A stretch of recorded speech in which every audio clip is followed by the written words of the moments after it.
going to go live to Virginia and speak to John Sipher, who spent 28 years in the CIA's National Clandestine Service, many of them in Moscow. Thanks very much indeed.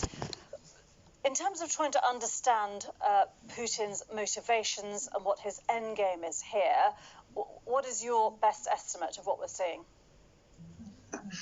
I mean, his end game is to stay in power and to survive. I think the thing he fears most is being dragged into a sewer like Muammar Gaddafi in Libya. And so, you know, he talked about NATO expansion being the thing that started this crisis. Well, it's actually democratic expansion that scares him. So a successful democratic Ukraine on his border could be a signal to his people that perhaps his leadership and his dictatorship is not the way to go.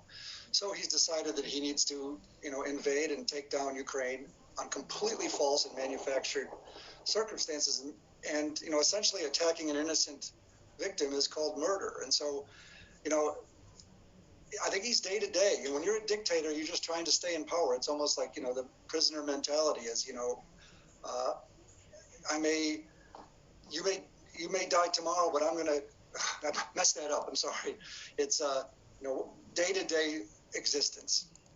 And in terms of the messaging that we're getting out of Moscow, I mean, we've heard some pretty aggressive language talking about Ukrainian neo-Nazis from President Putin, and urging the Ukrainian troops to take power into their own hands, but also a message from Moscow that they could be ready for talks on the idea of neutrality. Again, having, you know, studied their politics, what do you read into that? Are talks a realistic possible way out of this? Well, it wasn't, but a couple of days ago they said they had no plans to invade Ukraine. And so Putin has been lying and lying, and he's also been spreading disinformation in our country for years, and especially into Ukraine. And so I don't put much stock into anything they suggest that they might do for neutrality or anything else. At this point, it's up to the Ukrainians to defend themselves as best they can, and hopefully the West can support them in doing that. You know, trusting Vladimir Putin now, or trusting his foreign minister, I think, you know, they've been at war, a political war against us in the West for 8 to 10 years, and we've sort of ignored it and pretended it wasn't happening. And so, you know, right now we need to deal with what's at hand and not try to think about, you know, promises from Moscow. Well, there's been a lot of intelligence released from the US, but also, you know, maybe a sense that the West didn't fully see this coming, and that many people felt that Putin would not go this far. How do you explain that sort of disjoin? Yeah, that's really interesting. The intelligence have been saying exactly what happened. But I think the Russian people are surprised too. We're seeing people on the streets in Russia rise up against what's happening. I think they couldn't believe this was happening. And so it's up to the West now to try to get messages into Moscow, into the Russian people, to explain what's going on here right now. How strong is the Western intelligence, do you think, now in Russia?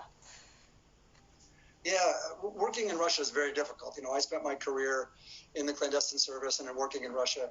The Russians are as, you know, sort of repressive and paranoid inside as they are, clearly, as we're seeing now, outside. And so, you know, collecting intelligence there is very, very difficult. But we and our British partners and others have been doing it for years. We've also been paying attention, you know, very closely to Putin for years. And so you can argue that this crisis is partly due to our leadership assuming they could change Putin and change his calculus. He's been attacking us, like I said, for years. And instead of dealing with him harshly in the past, which we should have done, we continue to give him an out, accommodate him, hoping he would change. Well, it's clear now he never was going to change.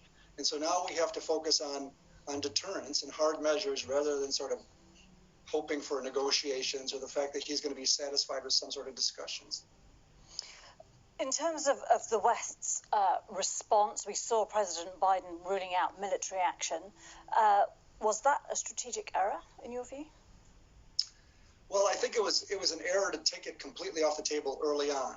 You know, it was unlikely that we were ever going to do it, but it should have been something that had to be factored into Putin's calculus. And, you know, I think the administration and our NATO allies have done a good job of trying to put together as many things here to push back and deter Putin. But clearly, it wasn't enough. Putin determined that, you know, he's gotten away with things in the past, and he believed that we in the West were weak, and he took advantage of us. So now we have to focus on the long term, and we have to focus on, long-term deterrence, about, re-strengthening European defense, about how, what we do here in the future, because, people like this, they keep pushing. As Lenin said, when you have a bayonet, as long as you hit mush, you keep pushing until you hit steel. And I think the Western allies now have to realize where steel is. How far do you think Putin is willing to go on this? I mean, a lot of those in Ukraine that we've been hearing from this week feel that they are, a bit of a stronghold in terms of safeguarding Europe. There are fears about whether Russia has further expansionist ideas. Others say, no, this is purely about Ukraine. What is your take on that? Well, it was never purely about Ukraine. I mean, I think he wants to change the sort of Western security order. And so it's wise for people to think ahead here. And, it's always when we sort of hope for the best with Putin, we get the worst. And so we just can't do that anymore. We've seen even today, he threatened Sweden and Finland, who've been neutral countries and have tried to accommodate Russia for years and years. And now they're, literally threatening them. And so, we just have to, tighten our spines here and focus on defending ourselves and deterring Putin in the future. And just finally, is there any blame, do you think, to be attached to NATO, to the US, to Western governments in not understanding the vulnerability? Is there an argument to say that Russia has been provoked by the calls for Ukraine to be taken into NATO, for missiles to be placed so close to Russia's border? No, there's no cause for that. We've talked for years about willingness to negotiate and talk with Russia about those things. All of these things that Russia's been saying and Putin's been saying over the last months have essentially been lies.